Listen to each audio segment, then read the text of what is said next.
જયેશભાઈ સારા માણસ છે, બરોબર. જયેશભાઈ બહુ સારા માણસ છે, પણ એ આવા ગુંડાઓને સપોર્ટ કરે અને આવાઓને લડાવીને અહીંથી વયા જાય. પછી આ અમને અહીંયા હું વાહે દૈસા કરે છે જયેશભાઈને ખબર છે.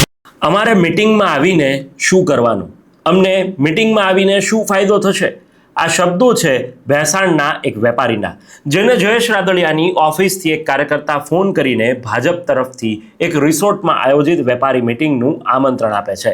ત્યારે આ વેપારી ભાજપના કાર્યકર્તાને આડે હાથે લેતા ખૂબ જ સંભળાવે છે અને કિરીટ પટેલે સહકારી બેંકમાં ખેડૂતોના પૈસા પચાવી પાડ્યાની વાત પણ કરે છે. સાથે જ એવું ઘણું બધું કહે છે જેનાથી આ ચૂંટણીમાં શું થશે તેની થોડી અણસાર અત્યારથી જ આવી રહી છે. તો સાંભળો આ વાતચીત અને ઓડિયો ક્લિપ, જેની અંદર ભાજપના કાર્યકર્તા તેમને આમંત્રણ પાઠવે છે, અને પછી આપણા વિડીયોની અંદર આગળ વાત કરીએ. હાલો. હા નમસ્કાર સર, ગોયણી ભાઈ વાત કરું છું, જામકંડમાંથી. હા બોલો. સાહેબ, તમને આમંત્રણ દેવા માટે કોલ કર્યો હતો કે જયેશભાઈ રાદડિયા સાહેબે આપણે ભેંસાણના વેપારી મિત્રોની એસોસિએશનની મીટિંગ રાખેલ છે, જેનો મેં આપણે વોટ્સઅપમાં મેસેજ પણ કરેલ છે, પણ સાહેબનો આગ્રહ એવો હતો કે 1 to 1 કોલ કરીને જણાવું, એટલે તમને પૂછ્યું અત્યારે. સાહેબ, અચૂક પધારવા વિનંતી. આપણે આજે સાંજે 7 વાગે માત્ર ને માત્ર વેપારી મિત્રોની જ મીટિંગ છે, એમાં લોકલ પબ્લિક નહીં હોય કોઈ. અને સાંજે 7 વાગે આપણે પારેવડી રિસોર્ટ પરબધામ. અમને એનો ફાયદો શું, અહીંયા મળવા જવાનો અમને શું ફાયદો, એ તો કયો એટલે મને કઈ ખબર પડે. ફાયદો તો તમારા જે પ્રશ્ન છે એનું સોલ્યુશન પણ આવી શકે ને. હવે ચૂંટણીના 7 દીમાં શું સોલ્યુશન આવી જાય? પેલા એવા તો કઈક સોલ્યુશન અમે બધા કે જ ને એની કઈક કરત. 5 દી હાડા જયેશભાઈ પાસે હમણાં ચૂંટણી જીતાવીને આવા ગુંડાઓને લડાવીને પછી વ્યા જાય, પછી અમારે શું કરવું મને કયો? જયેશભાઈ સારા માણસ છે, બરોબર. જયેશભાઈ બહુ સારા માણસ છે, પણ એ આવા ગુંડાઓને સપોર્ટ કરે અને આવાઓને લડાવીને અહીંથી વયા જાય. પછી આ અમને અહીંયા હું વાહે દૈસા કરે છે જયેશભાઈને ખબર છે. એની ઓફિસમાં જવાતું નથી, બરોબર. કિરીટ પટેલની ઓફિસમાં અમે બધા ગયા હતા, એ અંદર કરવા દેતો નથી, બહારથી ચા પાણી પાઈને જે દાવા દો હાલો થઈ જાય. કોઈ દી કોઈના કામ કર્યા નથી, બરોબર. એટલો ટાઈમ પ્રમુખ રહ્યો. અમે ભાજપમાં જ છે, બીજો કઈ અમને વાંધો નથી, પણ આને કોઈ દી કોઈના કામ નથી કર્યા એ વાંધો. કોઈને ઓફિસમાં જવા નથી દીધા. અને આવે જેમ કે તમારા ગામમાંથી આમ મત નથી મળ્યા ને તમારું આમ નથી મળ્યું ને એવું બધું કરે, તો હવે ગામે જેને અડધા ગામે નથી દીધા પણ અડધા દીધા એનો શું વાક ઈ ગયો? એ વાત છે.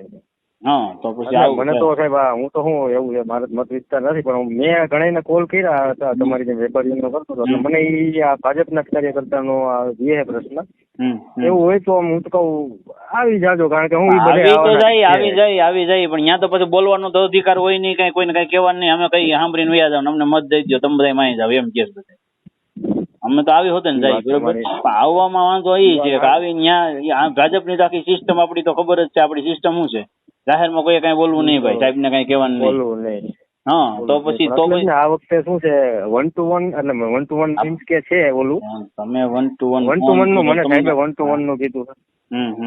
એટલે આ ખાલી માત્ર ને માત્ર પાછા વેપારી મિત્રો છે, આપડા લોકલ પબ્લિક વેપારી મિત્રો છે. વાત કરું છું કે વેપારી મિત્રો છે, તમે અહીંયા કને આવે અટાણે અહીંયા, એટલે કોઈને કોઈ બોલવા તો દેવાના વાત નથી, કોઈને બોલવાનું તો નથી. અમે કહીએ સાંભળો ને મત દઈ દો, પછી તમે બધા માની જાવ. એ સિસ્ટમ છે આખી આપડી ભાજપની. તો કોઈ દી આપણે ભાજપ એમને આપણે ભાજપને એટલે કેટલા વર્ષોથી આપણે મત દેતા આવી છે.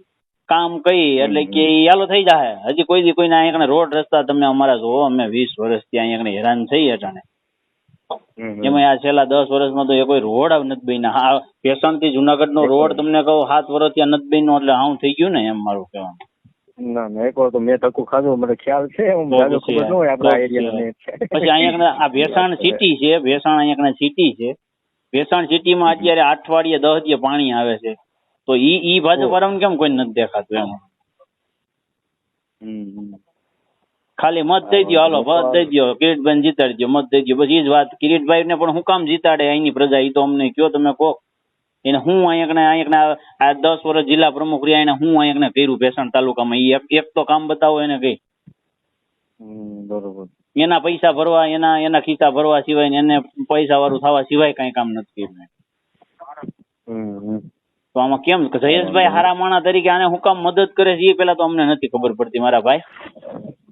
ઈ તો બેન હોય ને થોડું ઘણું, તો બીજું તો વિચારથી એટલે એવું છે.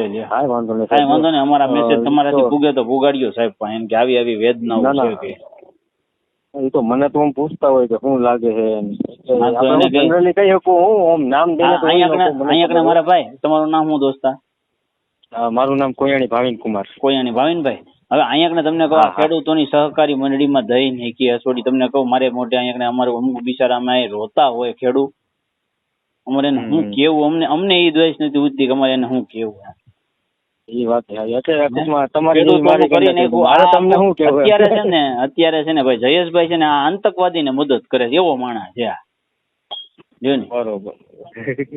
હા હકીકત મારે ભાઈ, હું તમને મજાક ના, ના, મને ખ્યાલ છે. ખેડૂતો મને નથી લાગતી. અને મારી વાત સાંભળજો, તમે હું બે જીવતા આવીશું તો આપણે જોવું કે આ છે ને મરવા ટાણે હઈ કે નહીં મરીએ, કે તમે સાંભળજો. તો ખેડૂતોનું ઉઘાડ પગાવનું ખાધું છે ને આખું ઘર, તમને કહું, માંડ માંડ કરીને સહકારીનું નાનતેન કરતા હોય ને એને રોવરાવ્યા છે. હવે એ કોઈ દી શાંતિથી રહી શકે?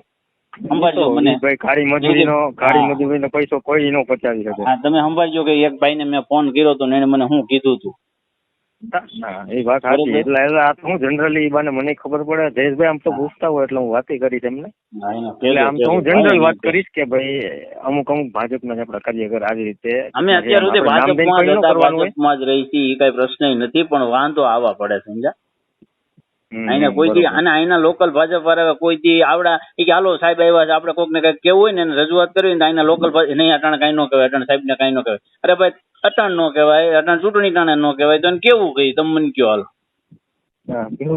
અને અહીં એક સરકારી કામ, એક યોજના ભેસાણ તાલુકામાં આવી હોય એવું એક કામ બતાવો એને. રોડ રસ્તા તો બનાવતા નથી પણ પ્રાથમિક સુવિધા નથી કરતા, તો આપણે આ સરકારનું ના વ્યક્તિઓનું બધાનું કામ હું મત ધારાસભ્યનું મેં મારવા તો પછી હું તો કહું જો આવતો હોય તો સાહેબ ખરેખર આવો. આવીને ખાલી તાલીઓ પાડવામાં મને રસ નથી મારા ભાઈ, ખાલી તાલીઓ પાડવા મને રજૂઆત કરવા દે તો હું આવું, હાલો. તમારા ફોન ને માનને ખાતર તમે જયેશભાઈ પૂછી લ્યો, મને રજૂઆત કરવા દે તો હું આવું, હાલો. અરે જયેશભાઈ તો અત્યારે ભેસાણ બાજુના ઘરે, મારું ઈ જ કેવું કે આપણે લાગે તો તીર, નો લાગે તો પછી ભાગી જઈએ આપણે. પણ હું કામ મેં ખોટું ભાઈ, આપણે ખોટી ક્યાંય વાહવાહી કરવા આપણને ગણતરી નથી મારો. ઓકે તો કઈ વાંધો નહીં, પછી તમારી. આ ઓડિયો ક્લિપ સાંભળ્યા પછી એવું લાગે છે કે ભાજપ વિસાવદરની પેટા ચૂંટણી હારી જશે, પણ એ જરૂરી નથી.